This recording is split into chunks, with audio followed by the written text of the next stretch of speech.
of Health earlier this week revealed through the 2011 National Antenatal Sentinel HIV and Syphilis Prevalence Survey that KwaZulu-Natal recorded the highest number of HIV prevalence and syphilis among pregnant women.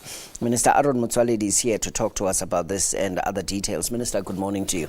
Good morning, Vuyo. Welcome. Good morning to the listeners. Thank you for joining us. Just talk to us a bit. What is Sentinel, the Antenatal Sentinel HIV, Syphilis and Prevalence Survey? What does it mean? Well, it's an annual study that has been conducted from 1990 in the month of October, where we choose a sentinel group, meaning a representative or a proxy group of pregnant women who attend antenatal clinic. That study is used to reflect the overall behavior and distribution of the HIV epidemic around the whole country. How many people go through the test? Well, for October 2011, the subject of the present study, we targeted 36,000 women. But countrywide? Yes, countrywide. But 33 turned up. In other words, we don't choose them before. We just go to the clinic and say, the women who will come to these antenatal clinics throughout the whole month of October, all of them become the subject of the study. We're expecting 36,000, but only 33,000 turned up, making it 92%. So it's still broadly representative. It's still satisfying. All right. So the study reveals that KwaZulu-Natal has recorded the highest number, the highest prevalence, as it were, of HIV and syphilis. It has always been. It's HIV, syphilis. Now we actually announce we are dropping it because it's showing that it's no longer a big issue around the country. KZN has always been the highest prevalence ever since the study started 22 years ago. But this year it has dropped by a massive 2%, giving us hope. Because if the province with the highest prevalence starts dropping, you start having hope. And we are hoping that that drop must be something that becomes permanent and goes. It becomes a trend that goes down. So, Minister, what does dropping mean? Does it mean that the numbers are not escalating, or the numbers are escalating at a slower pace? Well, it means the numbers went down because, you see, from 2007, as far as this study, if you look at the graph, the prevalence among pregnant women has been rising steadily from 1990. In 1990, it was 0.9%. It rose until it reached 29%. From 0.9, and that 29% it reached in 2007. From there it started flattening. In other words, it becomes 29.5, 29.8, 30.2. You know, in 2010 it was 30.2, for instance. Now it's 29.5, meaning it has dropped a little bit, but the biggest drop is in KZN. Okay, are these new infections?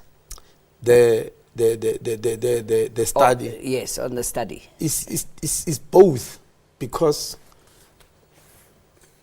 you just wait in the antenatal clinic, whichever woman stands up there. Yeah. For the first time for ANC, for antenatal clinic, they get tested. The problem we're still having, Vuyo, in the country is that scientists are not able to find a formula to calculate incidence. So we depend on prevalence, whereby you have to make certain observations from the prevalence. The incident meaning a measure of new infections.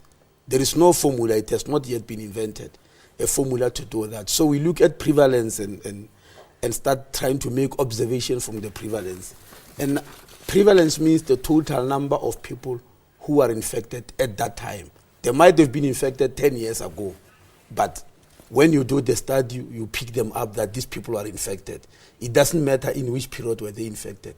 Whereas incidence will tell you the number of people newly infected. Okay. That is the part that is very difficult to establish. But now, in this study, we become more interested in the 15 to 9-year-olds. If the figure increases in that group, we assume that because they are still new, they are still young, it represents newer infections. Yes, yeah. we infer in other words.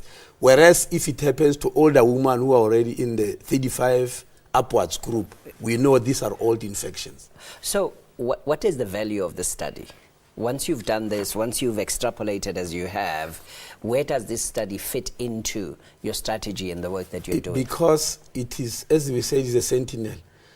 Even if it's done on pregnant women, we extrapolate from that to make an observation and conclusion about what's happening in the rest of the population.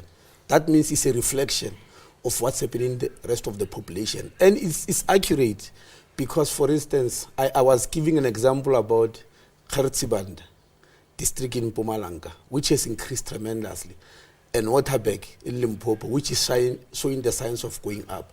And I said we suspected this is going to happen. And in both regions, we launched, in both districts, we launched massive HCT campaign, HIV counseling and testing. Why did we suspect it's going to happen? Because of the developments there. People are stationed in Kusile, new construction, new people coming in, migration, new migrant labor system, etc. Yeah. Yes, then you do the study among pregnant women. Then it shows you what is happening in that broader society. Then you know that these pregnant women represent men who are infected. Then you extrapolate to the whole society.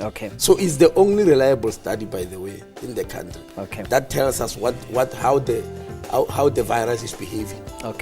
Dr. Aaron Motsoaledi is Minister of Health, talking to us about the recently revealed results of the 2011 National Antenatal Sentinel HIV and Syphilis Prevalence Survey, recording that KZN recorded the highest number of HIV prevalence and syphilis among pregnant women.